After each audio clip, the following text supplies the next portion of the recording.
रीमा ने आंखें खोली और बड़ी फुर्ती से उठी। बाप रे, 8 बज गए। ये कैसे हो सकता है? मैं पिछले कई सालों से इतनी देर तक नहीं सोई हूँ। फिर आज ये कैसे हो गया? आज प्रीति को तो स्कूल भेजना है। मोहित को अब ऑफिस के लिए देर हो जाएगी। फालतू में अब सबकी हाय हाय सुननी पड़ेगी। वह सब तो ठीक है, लेकिन माँ जी, वो दिन भर में कितनी बकबक करेंगी और मुझे इतनी देर कैसे उन्होंने सोने दिया? अब तक तो उन्होंने घर सिर पर उठा लिया होगा। क्या हुआ होगा? रीमा जल्दी से उठने लगी। मोहित खुश चेहरे के साथ आया, वो भी तैयार होकर। Good morning Reema. रीमा, क्यों उठी तुम? सो जाओ ना आराम से, मैं आज लंच ऑफिस में कर लूँगा। सच कहूँ तो मुझे जाने की इच्छा नहीं है, लेकिन बहुत महत्वपूर्ण मीटिंग है, इसलिए मुझे जाना ही पड़ेगा। पर मैं जल्दी आ जाऊँगा शाम को। बाहर जाएंगे घूमने। बाय। रीमा को बिना कुछ कहे मोहित ने उसे गले से लगा लिया और उसके माथे को चूमकर चला गया। रीमा झट से बाहर आई। किचन से कोई भी आवाज़ नहीं आ रही थी और वो जब बाहर आई तो पापा जी की थाली में इडली बड़े दिखाई दे रहे थे।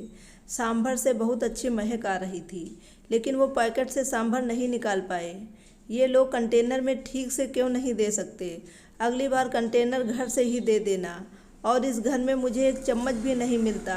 पापा जी बोले। रुकिए जी, आप जरा, मैं निकाल देती हूँ, नहीं तो आप सब सांभर नीचे फर्श पर गिरा दोगे, मेरा काम बढ़ा दोगे। और आपके सामने ही तो है चम्मच, आपको तो कुछ मिलता ही नहीं। एक काम करो, आप ये प्लेट लेकर टेबल पर बैठो, मैं देती हूँ सांभर और चटनी निकाल कर। और ज़रा धीरे बोलो, बहू कभी नहीं सोती इतनी देर तक। आज सोई है तो शांति रहे, नहीं तो आपकी आवाज़ से उठ जाएगी वो। बहू जब उठेगी तब दूंगी गरम करके उसे भी ये उसका मनपसंद नाश्ता। रीमा आश्चर्य से ये सब देख रही थी। अरे बहू, उठ गई तुम? क्यों उठी? चलो अच्छा हुआ उठ गई। तुम्हारे पापा जी तुम्हारे मनपसंद का बड़ा सांभर लाए हैं, गर्मा गर्म खा लो, फिर बाद में चाय पियेंगे साथ में। माँ जी ने रीमा को टेबल पर बिठाया। प्रीति कहाँ है? दिखी नहीं? रीमा ने पूछा। अरे बहू, मैं उसे स्कूल बस में बिठा कर आई हूँ। गई है वो स्कूल। होशियार हो गई है अब अपनी प्रीति, जल्दी जल्दी करती है सब अपने काम, तकलीफ़ नहीं देती है वो अब। हाँ, उसका स्कूल बैग बहुत भारी है, इतना नहीं समझते कि बच्चे पर इतना बोझ नहीं डालते हैं। मुझे क्या बोली पता है? बोली, दादाजी मैं बिग गर्ल हो गई हूँ और गुड गर्ल भी। अब मैं आ जाऊँगी अकेली घर पर, आप मत आइएगा मुझे लेने के लिए। दादाजी पोती की प्रशंसा में मग्न थे। हाँ हाँ, मेरी बेटी समझदार हो गई है, सिर्फ दूध पीने को नाटक करती है, लगातार बड़बड़ करती रहती है, बस खाना ठीक से नहीं खाती। अरे रीमा, खाओ तुम बड़ा सांभर, ठंडा हो जाएगा। और चिंता मत करो तुम, मैंने प्रीति को पराठा बनाकर दे दिया है। छोटा सा खाया उसने और टिफिन में भी ले गई। माँ जी बोली। क्या माँ जी, मुझे उठाना चाहिए था ना, आपने क्यों किया सब काम? जाने दो, खाने में क्या बनाऊं? रीमा ने अपराध बोझ से पूछा।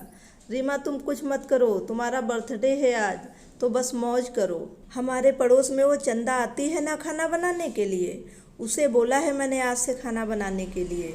बाकी का मैं कर लूँगी।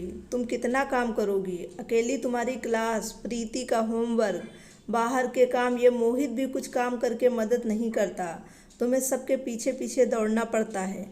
अब आराम करो तुम, नहीं तो ऐसा करो ना तुम और मोहित 4 दिनों के लिए घूमने चले जाओ। बहुत दिन हो चुके, वैसे भी तुम दोनों कहीं नहीं गए हो। प्रीति को यहाँ ही रहने दो, हम संभाल लेंगे उसे। तुम्हें भी एक दूसरे के साथ वक्त बिताने की ज़रूरत है, माँ जी बोली। नाश्ते के बाद माँ जी ने चाय बनाई और हम तीनों ने बातें की और चाय पी। रीमा का दिन अच्छा गया, बीसी की सहेलियों के साथ मस्ती की। कल उसका खास दिन था, लेकिन आज उसका जन्मदिन उसकी सहेलियों ने मनाया। उस वजह से वह कुछ ज़्यादा ही खुश थी। मोहित जल्दी घर आऊँगा ऐसा बोला था, पर आया नहीं। दोस्त की आज पार्टी थी तो वो घर देर से आने वाला था। माँ जी और पापा जी भी सो गए। प्रीति को लेकर रीमा भी सो गई। कुछ समय बाद रीमा को बहुत आवाज़ सुनाई देने लगी। वो अचानक उठ गई। प्रीति उसके बाजू में नहीं थी। वो डर गई और हाल में आई। हर तरफ अंधेरा था और अचानक रोशनी आ गई।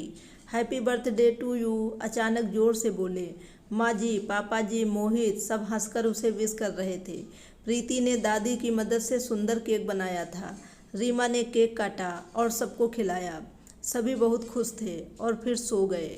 फिर बाद में सुबह रीमा उठकर देखती है तो पास में सुंदर सा ग्रीटिंग कार्ड था। उसकी बेटी प्रीति ने खुद के छोटे हाथों से बनाया था। वो कार्ड देखकर रीमा बहुत खुश हुई। उतने में एक बड़ा टेडी बियर चलते हुए उसके पास आया। सरप्राइज मम्मा, ये मैंने तुम्हारे लिए स्पेशल लिया है, मेरे पिगी बैंक में से सेविंग करके। रीमा को गले लगाकर उसकी लाडली बेटी बोली। रीमा की आंखों में खुशी के आंसू छलक पड़े। अब मोहित की बारी थी।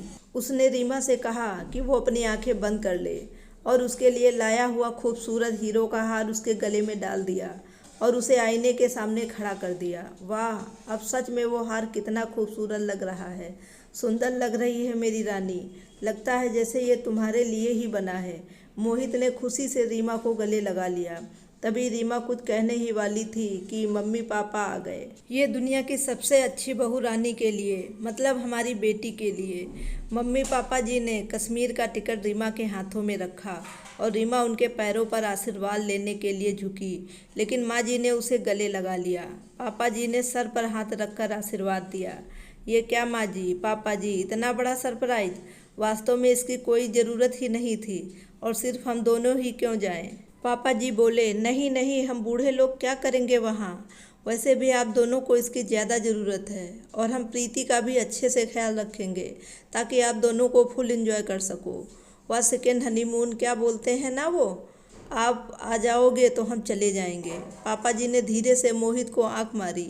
रीमा और मोहित दोनों शर्मा गए। चलो पैकिंग करो, आपको कल सुबह निकलना है। और आज क्या क्या खाना बनाना है?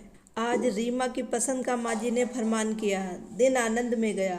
शाम को रीमा की आरती करके माँ जी पापा जी ने उसे ढेर सारा आशीर्वाद दिया। रीमा इस प्यार से पूरी तरह अभिभूत थी। पूरी तैयारी हो गई। कल सुबह जल्दी जाना है, इसलिए बैग भर के मोहित और रीमा तैयार थे। कश्मीर के सपने देखकर रीमा को कब नींद आ गई वह उसे समझ ना आया। दोनों कश्मीर पहुंच गए, जैसे स्वर्ग ही हो। कितना खूबसूरत था सब कुछ। मोहित रीमा सब भूलकर एक दूसरे में खो गए थे। ये हंसी वादियाँ, ये खुला आसमां। मोहित गाना गा रहा था और रीमा जैसे नई नवेली दुल्हन की तरह शर्मा रही थी। एक दूसरे के ऊपर बर्फ के गोले फेंककर छोटे बच्चों जैसे दोनों मस्ती कर रहे थे। दोनों आज आई स्केटिंग के लिए आए थे। बर्फ में ठीक से खड़े होने में असमर्थ रीमा एक दूसरे को ठीक करने के दौरान अपना संतुलन खो बैठी और वो जोर से गिर गई। आंखें खोलकर देखती है तो क्या, उसके बेड के ऊपर से वो गिर गई थी। बाजू में मोहित सोया हुआ था, मतलब वो सपना था। इतने में बेल बजी। दूध वाला आया होगा। वो बाहर आए। इतने में उसकी सास उससे बोली, अरे रीमा, हर रोज़ कैसे देर से उठती हो तुम? 15 मिनट देर हो गई आज तुम्हें। जल्दी करो, अब चाय बनाओ और नाश्ते में कुछ अच्छा नमकीन बनाओ। और मेरी सहेली आने वाली हैं, आज कुछ अच्छा खाना बनाकर उनके लिए। और हाँ, घर पर ही रहना आज, कहीं बाहर मत जाना। माँ जी की रोज़ की कटकट चालू हो गई और रीमा सचमुच सपने से हकीकत में आ गई।